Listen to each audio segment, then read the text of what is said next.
अभिनेता सैफ अली खानवर चाकू हल्ला झाला आणि संपूर्ण बॉलिवूड हादरलं। पोलिसांनी एका संशयिताची चौकशी करून त्याला सोडून दिलं।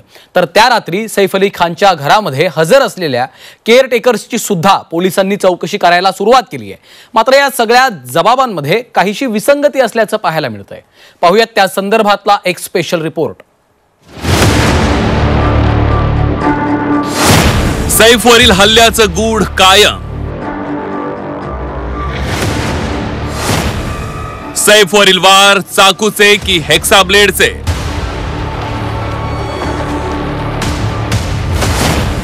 जबाबांमध्ये विसंगती, हल्ल्याचं गूढ वाढलं।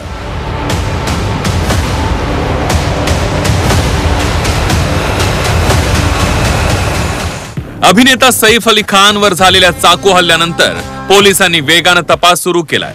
सैफच्या घरात घुसून सैफ अली खानवर चाकूने सपासप वार करण्यात आल्याची माहिती पोलिसांनी दिली आहे। त्याच्या शरीरातून चाकूचा अडकलेला तुकडाही बाहेर काढण्यात आल्याची माहिती डॉक्टरांनी दिली आहे। त्यातच पोलिसांनी सैफच्या घरातील नोकरांची चौकशी करण्यास सुरुवात केली आहे। यावेळी त्या हल्ल्यावेळी नेमकं काय झालं याबाबत सैफच्या घरातील केअरटेकरचाही जबाब नोंदवण्यात आलाय। रात्री 2 वाजता कसला तरी आवाज आला। मी झोपेतून जागी झाले। बाथरूमचा दरवाजा उघडा होता आणि लाईट सुरू होते। मला वाटलं करीना मॅडम मुलाला भेटण्यासाठी आले असतील। त्यानंतर काहीतरी गोंधळ होत असल्याचं मला जाणवलं। मी बाथरूम मध्ये पाहिल्यावर एक व्यक्ती दिसला। तो बाहेर आला आणि जेहकडे जाऊ लागला। मी पळून जेहकडे गेले। त्याने हिंदीत सांगितले, आवाज करू नको। त्यावेळी काही लोक झोपेतून जागे झाले। त्यांनाही त्याने सांगितले की आवाज करू नका।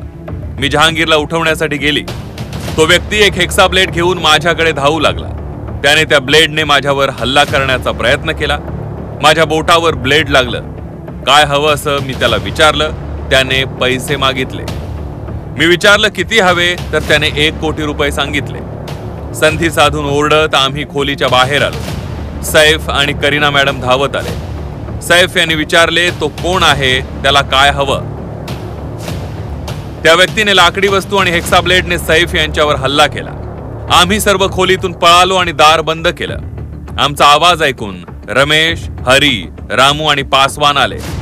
सैफ यांच्या मानेच्या मागच्या बाजूला, उजव्या खांद्याजवळ, पाठीच्या डाव्या बाजूला आणि डाव्या हाताचं मनगट आणि कोपराजवळ दुखापत झाली होती। हल्ला करणारी व्यक्ती अनोळखी होती। हल्लेखोराचं वय अंदाजे 35 ते 40 वर्ष असेल। सैफ अली खानच्या केअरटेकरने दिलेल्या जबाबानंतर काही प्रश्न उपस्थित होत आहेत, कारण या जबाबामध्ये थोडीशी विसंगती आहे। सैफ अली खानवर चाकूने हल्ला झाल्याची माहिती पोलिसांनी दिली। सैफच्या मानेत अडकलेल्या चाकूचा तुकडा ऑपरेशनने काढल्याची माहिती डॉक्टरांनी दिली।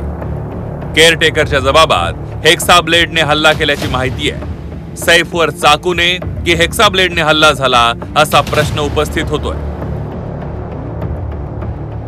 सैफ अली खानवरील हल्ल्यानंतर पोलिसांनी तपासाची चक्र फिरवली आहे। पोलिसांच्या अनेक टीम आरोपीचा शोध घेत आहेत। मात्र या चौकशी दरम्यान प्रत्यक्षदर्शींचा जबाबही तितकाच महत्त्वाचा आहे। जर जबाबांमध्ये विसंगती आढळली तर तपासामध्ये अडथळे येण्याची शक्यता नाकारता येत नाही।